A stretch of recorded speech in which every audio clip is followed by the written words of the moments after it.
नमस्कार, मैं मनीष स्वागत करता हूं आपको अपने इस यूट्यूब चैनल पे। दोस्तों, एक आरटीआई है जो कि आपसे रिलेटेड है, यानी कि एनटीपीसी से रिलेटेड है। आप ही लोगों ने मुझे किसी ने व्हाट्सएप पे सेंड किया था, तो उसी को आज डिस्कस करने वाले हैं। देखिए, इसमें इन्होंने पूछा था, जो मुझे बताया इन्होंने कि मैंने पूछा था, यहाँ पे देखिएगा स्टेटमेंट लिखा है, I have asked for post preference change once again, will they give or not, as it is 2 years many people might got graduate by now and many may got eyesight which is not applicable for a station master post. They gave reply like this. यहाँ पे reply आया है, जो RTI लगाया है मुंबई में उसका reply आया है। तो इन्होंने पूछा है कि 2 साल हो गए, 2 साल में बहुत सारे लोग इस दरमियान ग्रेजुएट भी हो गए होंगे। किसी का आँख सही था उस समय, तो इस समय हो सकता है दिक्कत हो गया हो। तो उसके अकॉर्डिंग क्या पोस्ट प्रेफरेंस चेंज किया जा सकता है कि नहीं, इन्होंने आरटीआई लगा के मुंबई से पूछा है। तो इनका रिप्लाई जो है ये आ गया है। इसको हम डिटेल में चर्चा करेंगे, क्योंकि जब तक डिटेल में नहीं चर्चा करेंगे आपको समझ में नहीं आएगा। तो इसको हम डिटेल में, 1 मिनट, ये क्या हो गया, हाँ तो 1 मिनट मैं कर लूँ। इसको डिटेल में चर्चा करेंगे। ये जो आरटीआई का रिप्लाई है इसमें क्या यहाँ पे दे रखा है, ठीक है।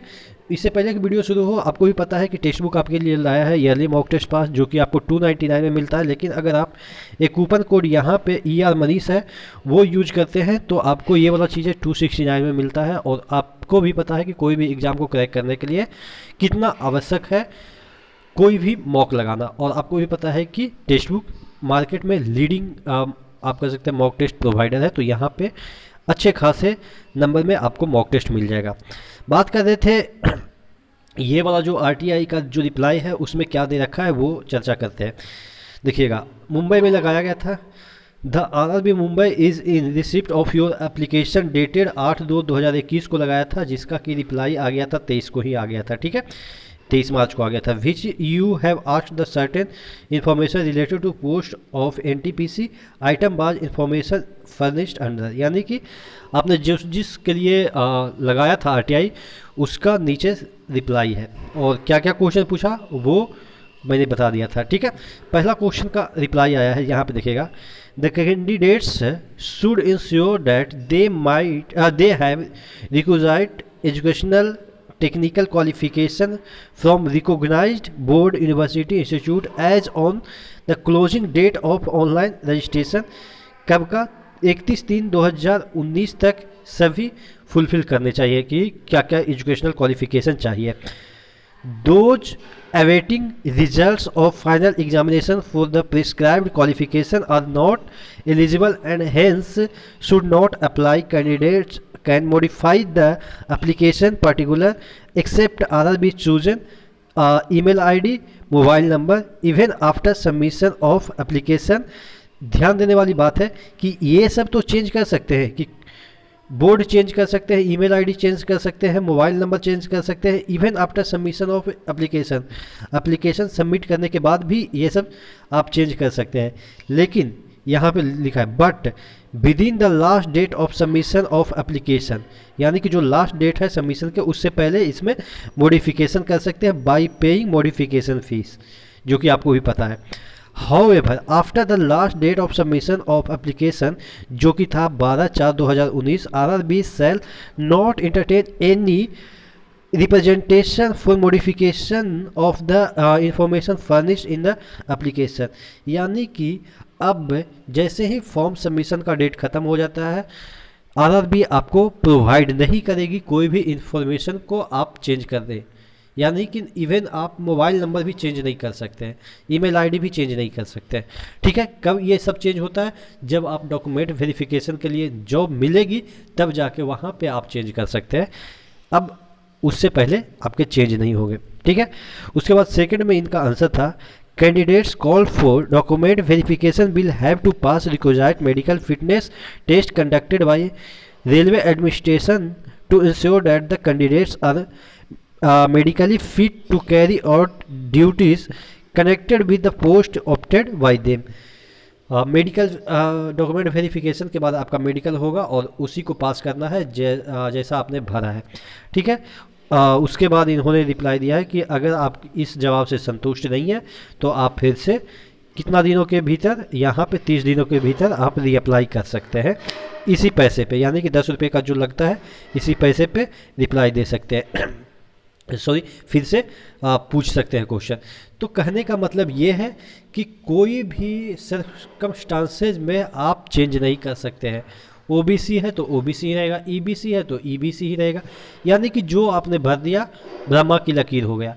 अगर उसके तरफ से कोई दिक्कत होती है, यानी कि रेलवे बोर्ड की तरफ से कोई दिक्कत होती है, जैसा कि आपको भी पता है कि रेलवे बोर्ड कई बार क्या होता है कि फॉर्म का जो स्क्रूटनी होता है, जैसे ग्रुप डी में फॉर्म का जो स्क्रूटनी होता है उसमें अगर उन्होंने बहुत सारे लोगों का फॉर्म रिजेक्ट कर दिया है, एप्लीकेशन रिजेक्ट कर दिया है, और सेम ही के कारण अदर जैसे ग्रुप डी में एक्सेप्ट कर लिया है, तो वहाँ पे आपको मॉडिफिकेशन के लिंक दिए जा सकते हैं। मॉडिफिकेशन के लिंक यानी कि दोबारा आप फोटो वगैरह अपलोड कर सकते हैं, उसको मॉडिफिकेशन आप नहीं कर सकते। मॉडिफिकेशन की जैसे नाम वगैरह गलत हो गया तो उसको चेंज करना, तो वो कभी नहीं होता है, ठीक है ना। एक बार जो हो गया, तब इसका क्या सॉल्यूशन क्या है कि अगर सपोज गलती से मनीष के जगह म्यूस लिखा गया, MA की जगह MU लिखा गया, तो इसको रिएक्टिफाई किया जा सकता है, ठीक है।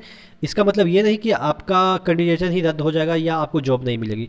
अगर कहीं पे दिक्कत हुई है तो उसके लिए बजाबते आपको एक प्रूफ के तौर पे ले जाना पड़ता है कि हाँ यहाँ पे ह्यूमन एरर हुआ है, जिसकी वजह से यहाँ पे कुछ नाम वगैरह गलती हुआ है, तो वो चीज़ें एक्सेप्टेबल है, वो डॉक्यूमेंट वेरिफिकेशन के समय चीज़ें हो जाती हैं।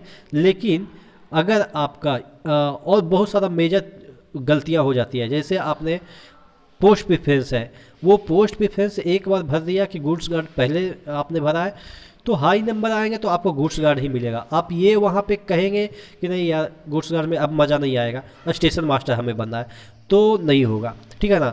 तो कहने का मतलब ये है कि आपको कोई भी काम करने से पहले, सरकारी की मैं बात कर रहा हूँ, एक बार 100% आप अपने को वेरीफाई कर लें। अगर इन्फॉर्मेशन नहीं है तो कोई यूट्यूब के जो इन्फॉर्मेशन देते हैं उससे आप कंसल्ट कर लीजिए, या उनके जो वीडियो है उसको देखिए, गूगल पे सर्च कीजिए। यानी कि कहने का मतलब ये है कि भविष्य में परेशानी का सामना ना करना पड़े, इसीलिए मैं आपको बार बार इन्फॉर्मेशन यहाँ पे प्रूफ के तौर पे देता हूँ, ताकि आपको भविष्य में दिक्कत ना हो। क्योंकि एक मेरे कलीग हैं, उनके साथ ऐसा ही हुआ, वो बार बार जो डे न्यूज वाले हैं ना उनको गाली देते हैं। मैंने पूछा क्यों भाई, उनको क्यों गाली देते हो? तो भाई उसने बताया था ये जो ALP टेक्नीशियन में बताया था कि जब एक प्रेफरेंस ऊपर दिए हो तो वही मिलेगा, अगर कम नंबर आएगा तो तुमको टेक्नीशियन नहीं मिलेगा, शायद उन्होंने बताया होगा। लेकिन भाई साहब को टेक्नीशियन पोस्ट भी मिला, उनका मतलब कि सेकेंड चॉइस वाला था, उनको टेक्नीशियन पोस्ट मिला ALP ना मिलके, तो जिसकी वजह से मतलब कि उनको नहीं मिला, उनके दोस्त को मिला, और उन्होंने भरा ही नहीं दूसरा प्रेफरेंस। कहने का मतलब ये है कि यूट्यूब पे भी गलत इन्फॉर्मेशन के कारण कितने लोगों की ज़िंदगी तबाह हो सकती है। तो ऐसा मेरे कलीग के साथ हो गया है कि कोई डे न्यूज है, उन्होंने बताया होगा, हो सकता है कि गलती से उनके मुंह से निकल गया होगा, लेकिन जिनके मिलियन फॉलोअर हैं उनको थोड़ा सा अपने जो चीज़ें हैं उस पर रिसर्च करके बतानी चाहिए, क्योंकि उनको अगर बहुत सारे लोग फॉलो करते हैं तो गलत इन्फॉर्मेशन से किसी का ज़िंदगी बर्बाद हो सकता है।